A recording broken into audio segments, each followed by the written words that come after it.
So now our next topic, which is salts preparations. तो preparation of salts में हमारे पास दो categories हैं. That first one is soluble salt and second one is insoluble salt.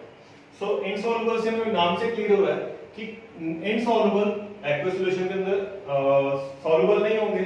अगर soluble की बात करें तो वो soluble होंगे. So here the first reaction is that combination or synthesis. When metal react with non-metal, it forms salt, which is a metal और non-metal का जो combination बनेगा वो हमें salt बताएगा. This is iron chloride. So when metal react with non-metal, which is iron react with chlorine, it form iron chloride. After that, it is a simple reaction. Then simple displacement. Simple displacement में क्या होगा?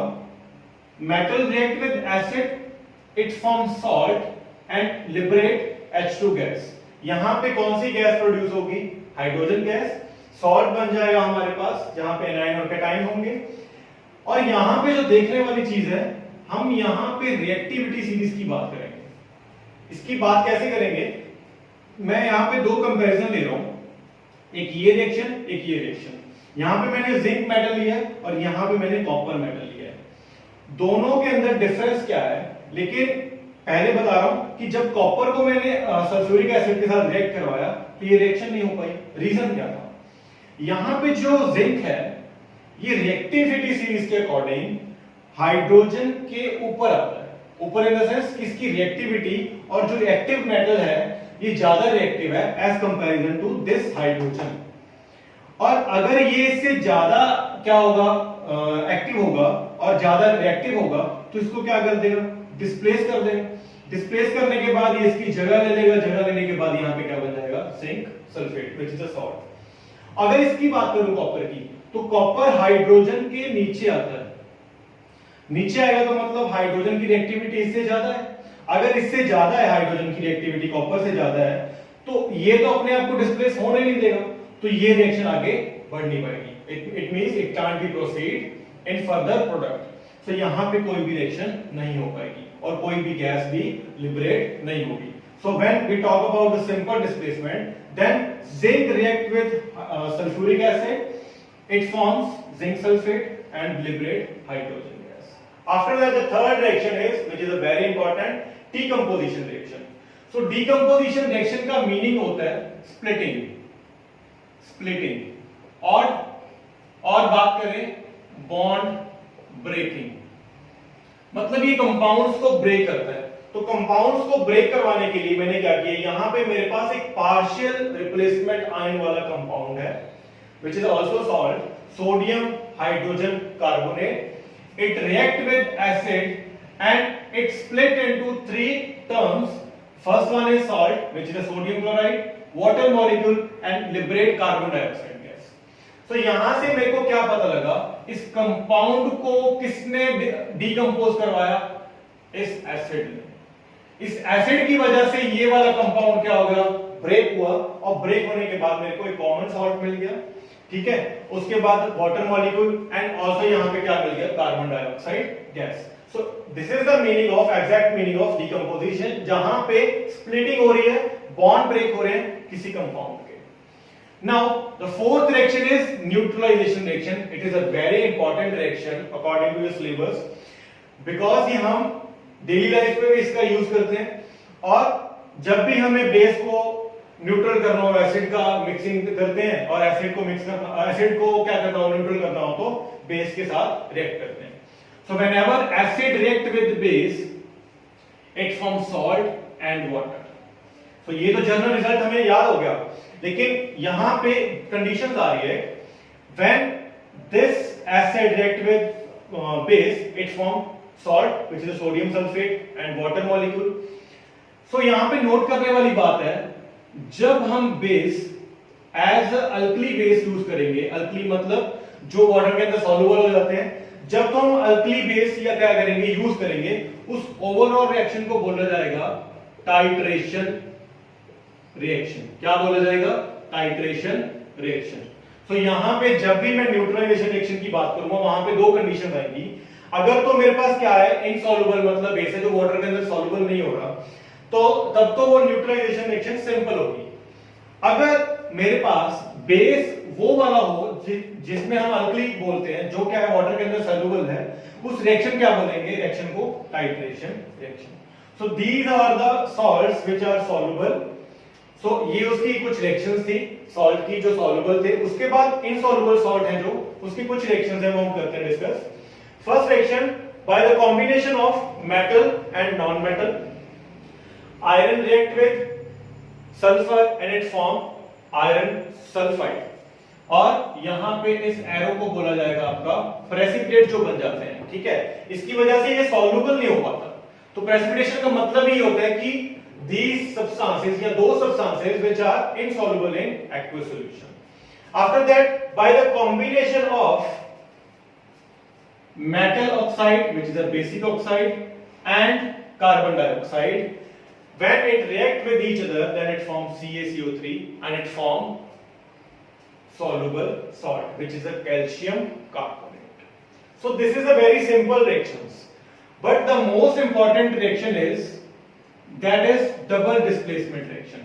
Double displacement के अंदर हमारे पास ions exchange होते हैं। Ions, अगर ions exchange हो जाएंगे, पहली बात तो हमारे पास क्या बन जाएगा, सॉल्ट बन जाएगा, क्योंकि डेफिनेशन यही थी।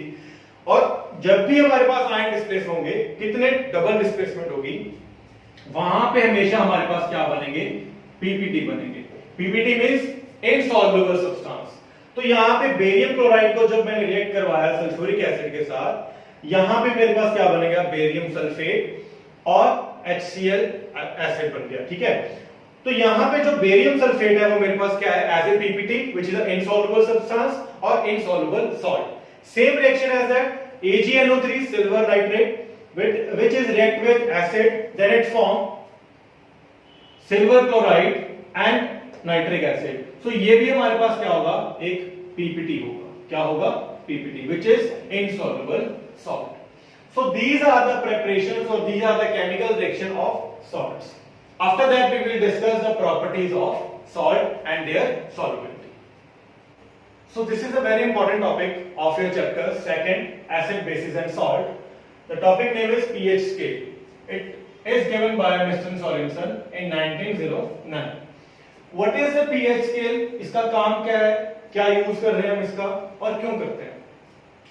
सो इसका आंसर है, it is very helpful to check the strength of solution whether it is acidic और इट इज बेसिक, और कितना ज्यादा एसिडिक और कितना ज्यादा बेसिक और कितना ज्यादा न्यूट्रल, मतलब कोई कितना कितना न्यूट्रल सॉल्ट होगा या सॉल्यूशन होगा। सो पहले हम समझते हैं what is the meaning of pH. So here P stands for power, it also known as bonds, H stands for hydrogen.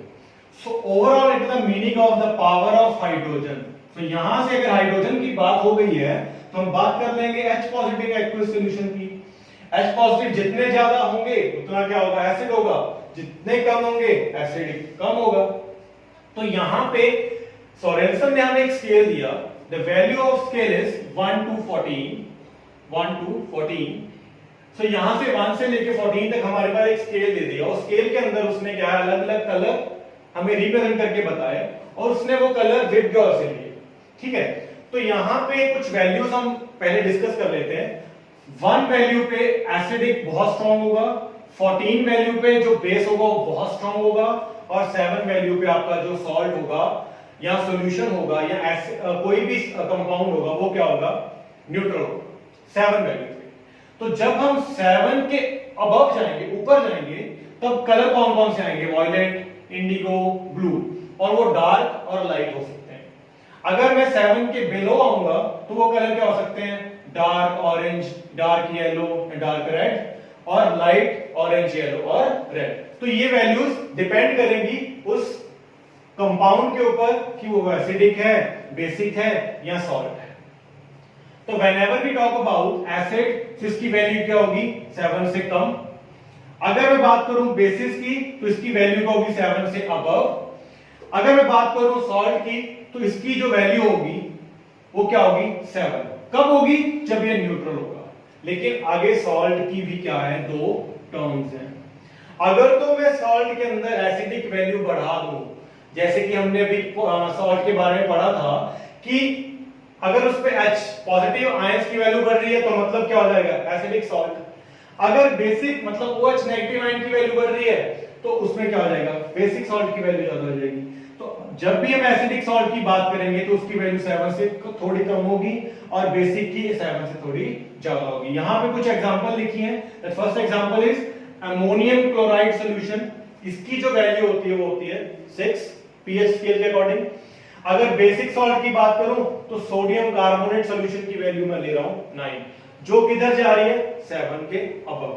तो अगर अबव जा रही है तो मेरा क्या होगा, बेस। स्ट्रॉन्ग बेस की एग्जांपल हम हमेशा लेते हैं NaOH। It is a strong base और इसकी वैल्यू 14 तक आ जाती है। ठीक है, अगर हम एसिड की बात करें तो मैं नाइट्रिक एसिड ले लेता हूं, ठीक है, H2SO4 ले लेता हूं, जो कंसेंट्रेटेड है उनकी वैल्यू क्या आ जाएगी 7 से बिलो और वो 1 के almost near about. So this is all over topic of pH scale। छोटा टॉपिक है लेकिन बहुत इंपॉर्टेंट टॉपिक है। So सॉल्ट के ऊपर, एसिड के ऊपर, बेसिस के ऊपर हम इसको अप्लाई कर सकते हैं और हम डेली लाइफ के यूजेस के ऊपर भी अप्लाई कर सकते हैं। जैसे कि अगर हम बात करें कि इंडिकेटर यूज किया हो अगर नेचुरल, उसकी वैल्यू क्या अगर रेड और येलो में आ रही है तो हम पता लग जाएगा कि वो एस्टिमेट लगा लेंगे। अगर पीएच स्केल ना हो तो उसकी वैल्यू क्या हो सकती है, 7 से अबव हो सकती है अगर ब्लू कलर की तरफ गया। अगर 7 से नीचे आ रही है तो जो अगर उसका कलर आ रहा है रेड या येलो या ऑरेंज तो उसकी वैल्यू क्या हो सकती है 7 से नीचे। तो this is the pH scale. इस टॉपिक को आपने रीड करना है और अच्छे से इसको समझना है what is the meaning of these values. Thank you to all.